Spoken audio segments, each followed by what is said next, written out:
store up. All right, it's time now to get to some practical things now. The how-tos. We have Jose and Cherise. What's planting? Talk to us. Well, we would like to say welcome to you all for joining us here today. And based on what we've just heard, let me ask, how many of you do now feel your need to grow your own food? All right. And with that in mind, we're here to give you some practical steps on how you can grow your food where you are, no matter if you're in an apartment, if you have a large backyard. But before we go into that, how many of you already have a garden? Great. And how many of us have not yet been on our journey towards growing our own food?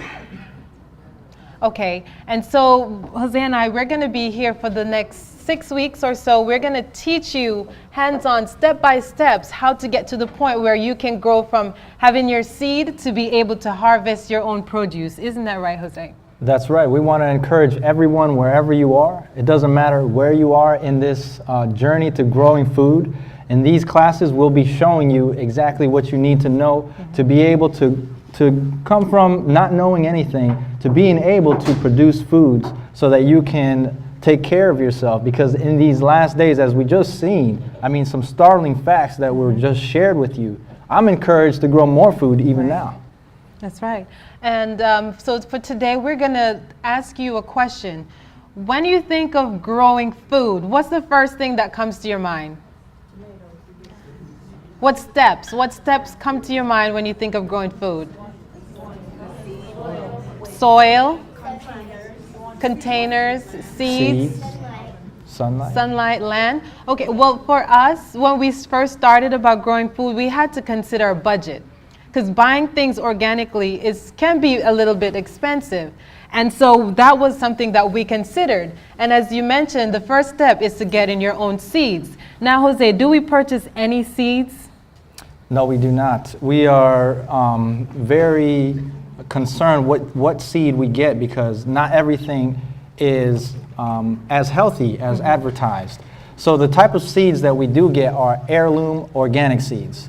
And the reason why we choose, first of all, heirloom seeds is because the heirloom seeds come directly from the parent plant and then produce the same kind of vegetable or fruit. Right. And the reason why we choose now organic is because now these foods do not have pesticides, herbicides, and all the sides that we heard, as well as we're not grown with conventional fertilizers, which are also not as healthy. So what else do we use, Cherise?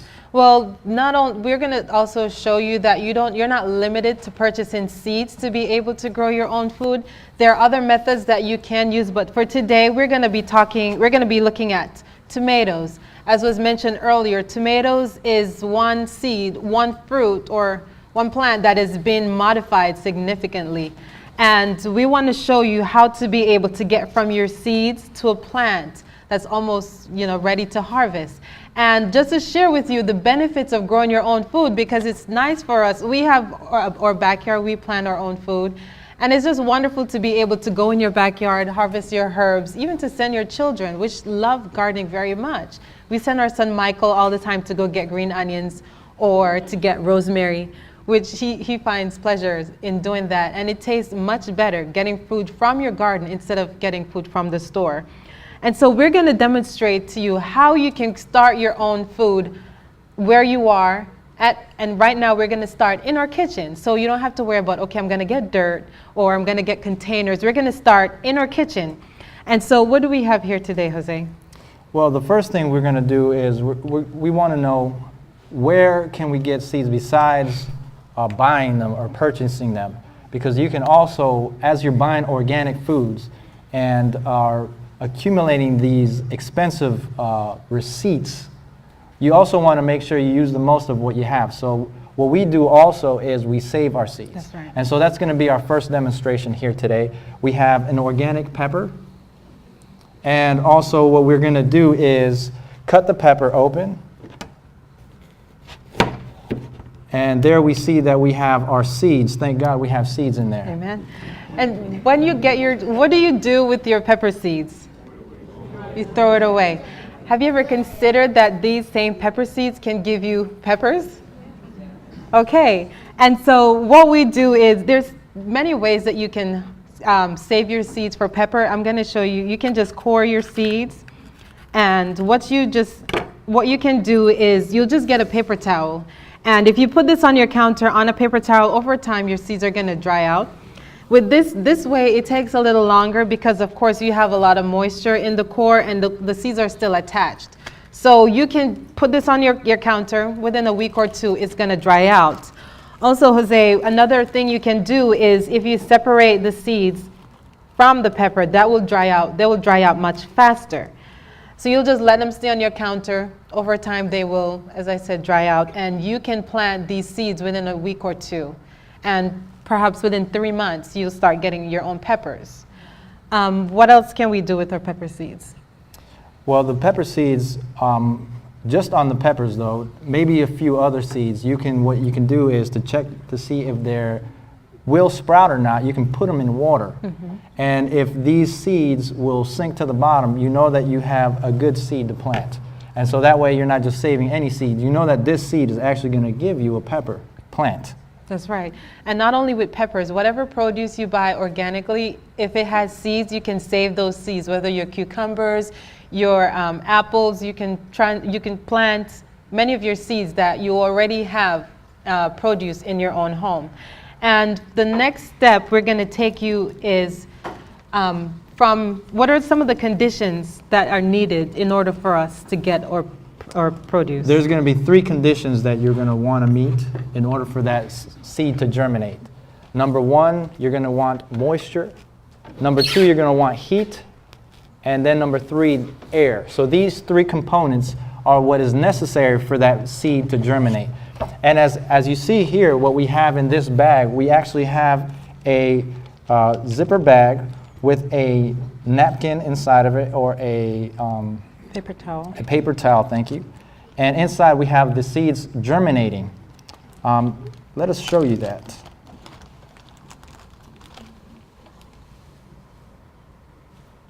Unfortunately, not everybody can see that, but for our viewers online, we have the seeds that have been germinating. Now, the way that we did this is, how did we get it to germinate? Well, you have to consider when you purchase pepper seeds or tomato seeds or any seeds in packets, your seeds are going to be dry. Your seeds well, the process, they die. Seeds have to die, some seeds, that is, have to die in order for them to grow. And what can we take from this, Jose? Well, there's an interesting object lesson with that, because just as the seed had to die by the process of dehydration and then had to again be hydrated with the water, it had to die in order to give life. Right. And Jesus had to die for us so that we can have life. That's an amazing object lesson. And you'll find many object lessons while you're doing your gardening. There's many spiritual applications there. And so what we'll do is we're going to add our seeds to some water, and we're going to allow it to sit for about 20 minutes so that our seeds rehydrate. So we're going to just pour some water on our seeds. And this will cause our seeds to germinate much faster than just putting in the dirt. You don't have to worry about watering until you start seeing your sprouts. And then when you choose your plants, you choose the healthiest plants from those that are sprouted. So you don't have to worry about wasting dirt, wasting time and resources with this method. Here we have some seeds that have already been soaking for 20 minutes. And these are Homestead pepper, heirloom Homestead peppers. Tomatoes. I'm sorry, tomatoes, Homestead heirloom tomatoes. Since these seeds are small, you're going to can you pour some water in here for me, please?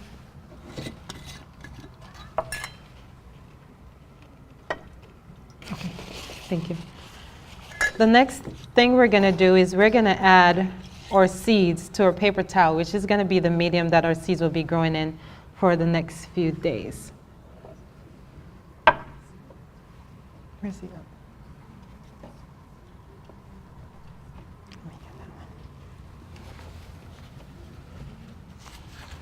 So as the 3 conditions are being met, they are moisture, which is what we're doing now. We're making sure that we have proper amount of moisture in the peppers, or the tomato seeds, excuse us. We also want to meet another condition, and that is We want to make sure that we have, as you see here, why is it that you are rinsing it out like that? Well, if we leave too much water in our paper towel, our seeds are going to spoil, or seeds are going to get moldy. So you'll just add, and you don't want to make your paper towel too dry either, because then your seeds will not germinate. And what we're going to do is when we wet our paper towel, we're just going to fold our seeds in, and this will create the environment that our seeds will need to germinate. So we'll just fold our seeds in our paper towel, and then we're going to add them to our Ziploc bag. And yes, if if you could hold your questions to the end. Yeah, well, I love to garden, but I have the spinach. They call it spinach in my home. Here they call it halal. I have a lot, but as soon as and then the worms start eating it. What the best? Yes, we will be addressing natural ways to control pests in our classes in the future. Thank you for that question. So what we want to do is we want to hold this Ziploc bag open like such, and make sure that you get as much air as you can in there. This meets the other condition that you want to meet for the seed to germinate. Do you remember what the conditions are? All right, moisture, heat, and air. So those are the conditions that we want to make sure that we have. So we have two of them right now. We have the air and we have the moisture. So we're missing number 3, right? So how would we get the heat? two ways that we can get the heat for our tomatoes. The first way, which is easiest for us, is we put it on top of the refrigerator. Now, do we just put it anywhere on top of the refrigerator? No, what you want to do is when you are reaching up on top of the refrigerator, you'll feel around and you'll see that there's actually a spot on the refrigerator where you get some heat from. Mm-hmm. And so you want to get that spot, and that's where you're going to place that bag, so you get the heat, the moisture, and the air. That's right. And also, you can put it on a window, by a window, but you have to just bear in mind that the sun is going to warm your paper towel, so it will dry out a lot faster than if you do put it on top of the refrigerator. Bear in mind, after a few days, you want to reopen your bag to allow oxygen to re-enter for the seed to germinate. And just to consider, if after a while you realize that your bag is drying out, you don't want to put your paper towel under a faucet, because then you're going to have to squeeze it. And in squeezing it, you may damage the seedlings that have germinated. So what you'll do is just you run the water in your sink, just gently get some water on your hand and pat your paper towel. And then you're just going to put that back in the bag and put it on top of the refrigerator. And when you get to within a few days, your seed will start sprouting. Peppers generally tend to take peppers take a longer time to germinate, because the seeds are the shell is harder. So, and larger seeds also generally take a longer time to germinate.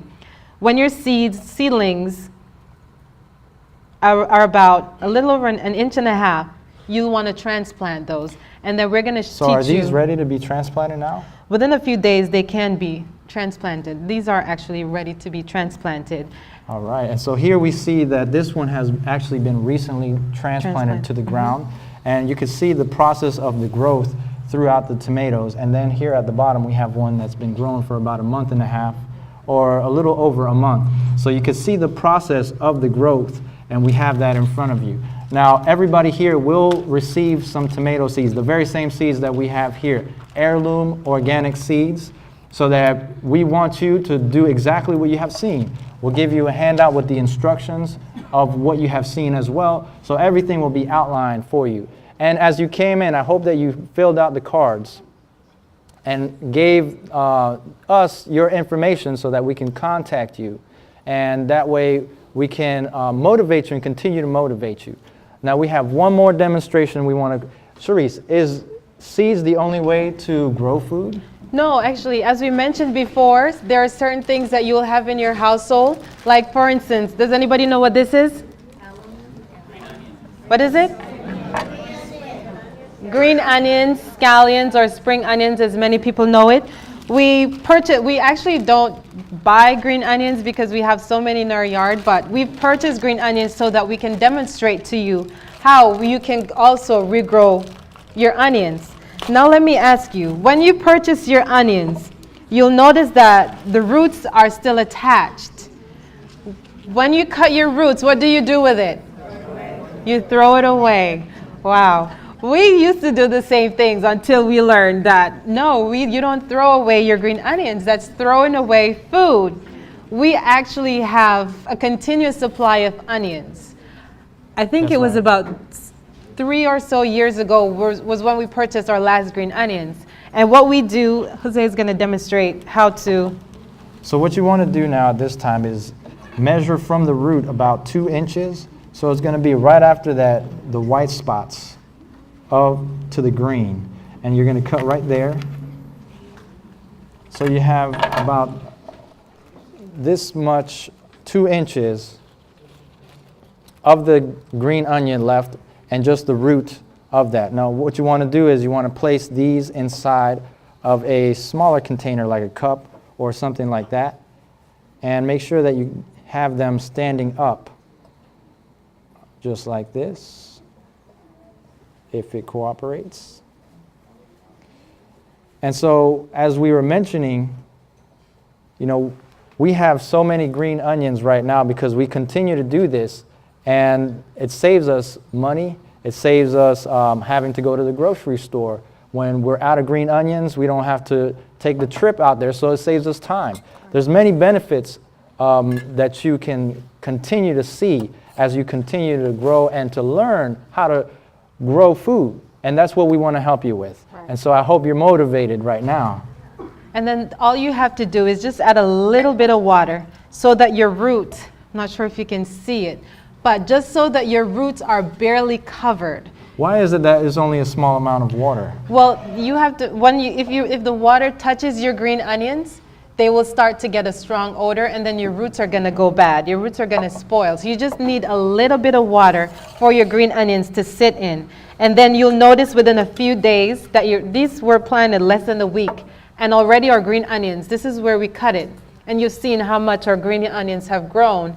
When your roots are a little bit longer, when they're starting to entangle in your cup, that's when you want to transplant them. All you do is you use your finger and you stick a hole in the dirt and you twist it. And your roots are going to coil down in the dirt. And then you'll get green onions. It'll continue to grow. And the most beautiful thing about green onions is the more you cut it, is the more it will grow. So you'll never have to purchase green onions again. How long does it take for us to have all this green onions before it seeds? This one here is approximately 2 years old. We've had this one growing in our garden. We actually put it in the pot for demonstration purposes. And right at this time, they'll begin to grow a bulb at the top. And that's actually the seed. And so you'll have the ability now to save the seeds, just like we showed you. Save those seeds, let them dry out, and then you can plant even more. So you'll have a continuous amount or supply of green onions, and you really never have to buy them ever again. That's right. And within a week, you can start clipping your onions. And as I said, the more you clip it, the more it will grow. And that's not only green onions. If you continue to come, we're also going to show you other ways of planting. As we mentioned earlier, with the Ziploc bag method, there are some seeds such as radishes or carrots which don't do so well with being transplanted. So those you have to put directly in the dirt. And we're going to show you how to do that, as well as how to successfully transplant your seeds, because you have to bear in mind that when you do transplant, you have to be careful that all the root fiber stays in place so that you'll have a wonderful plant. Anything else we want to share with them for Yes, today? I Jose? want to encourage you to come back. Next week, we're going to take the next step and actually transplant the seeds so that you can see how that is done. We're going to talk more about soil. We'll be providing you with soil and a pot so that you can actually do that yourself, transplant that. So what we're going to ask you to do is to take those seeds, go home, and begin your journey growing your own food. So we want to thank you again for coming out, and we'll hand it at this time over to our host. One Yes. quick point to make. So the seeds that you all just received, you would take those seeds and germinate them, sprout them, bring them back next Sunday, right? Progress, yes. Next Sunday to show us progress. And we will also, again, we just gave you the seeds. It's your homework. Come back next Sunday And we are going to supply every one of you with pots and soil Yes. and show you how to take it from the sprouts into your small little pot with the soil. And every other Sunday, we'll be growing and learning practically. All right? All right, so make sure you join us on this journey. Yes. All right, praise God. All right. Wasn't that helpful? Yes. Indeed it was. So, I'm sorry, my friends online, you may not have received a seed. However, if you are a user of scallion, or what do we call it, green onion, please, especially if you live in New York City where it's a concrete jungle, and I've been there, or you live on a farm, you can at least try one of these methods. You can cut your scallion, put it in a jar, and let it germinate, and you don't have to buy scallion again. All right, so walk with me, my friends, over to the kitchen again. And I've got some wonderful friends waiting for me over here. I'm just gonna pop on over this side.